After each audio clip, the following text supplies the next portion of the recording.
Assalamualaikum warahmatullahi wabarakatuh. Perkenalkan, nama saya Intan Wulandari, mahasiswi program studi Pendidikan Agama Islam. Kali ini saya akan menjelaskan tentang alat dan teknik evaluasi pembelajaran. Alat evaluasi adalah suatu alat yang digunakan untuk memudahkan seseorang dalam melaksanakan tugas atau mencapai suatu tujuan secara lebih efektif dan efisien.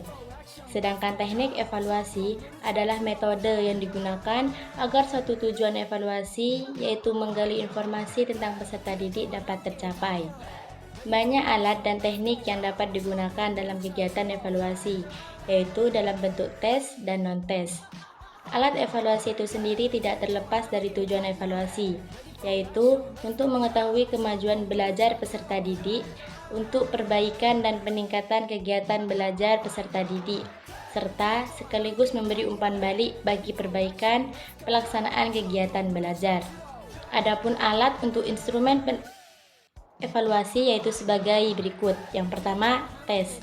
Tes merupakan himpunan pertanyaan yang harus dijawab, harus ditanggapi, dan atau tugas yang harus dilaksanakan oleh orang yang dites. Tes dilakukan untuk mengukur pemahaman peserta didik dalam menguasai pelajaran yang telah disampaikan. Alat evaluasi tes dibagi menjadi 3 jenis, yaitu yang pertama tes tertulis, yaitu merupakan tes dalam bentuk soal yang harus diselesaikan peserta didik secara tertulis.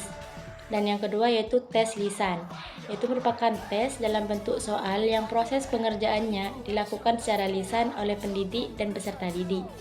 Dan yang ketiga yaitu tes perbuatan. Tes perbuatan merupakan tugas dalam pembentuk praktek atau kegiatan untuk mengukur keterampilan peserta didik. Alat evaluasi dalam bentuk tes tertulis tersendiri dari bentuk objek dan bentuk ukuran. Bentuk objek meliputi pilihan ganda, isian, benar salah atau menjodohkan, dan jawaban singkat. Sedangkan bentuk uraian itu meliputi uraian terbatas dan uraian bebas.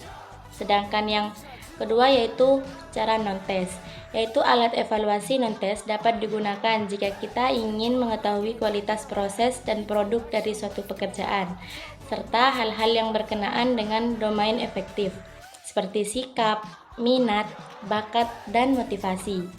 Alat evaluasi non-tes dapat dilakukan melalui yang pertama itu pengamatan atau observasi, yaitu alat evaluasi yang digunakan atau yang dilakukan oleh pendidik berdasarkan pengamatan terhadap perilaku peserta didik, baik secara individu maupun kelompok, di kelas maupun di luar kelas.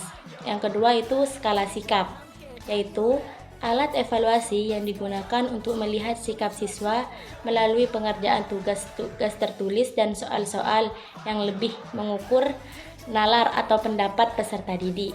Yang ketiga yaitu angket, yaitu alat evaluasi yang penyajiannya itu berupa tugas-tugas yang dikerjakan secara tertulis.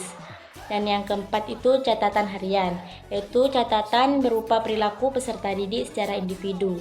Yang kelima itu daftar cek, yaitu catatan yang berisi subjek atau aspek-aspek yang diamati dari peserta didik dalam tiap-tiap kejadian yang dianggap penting.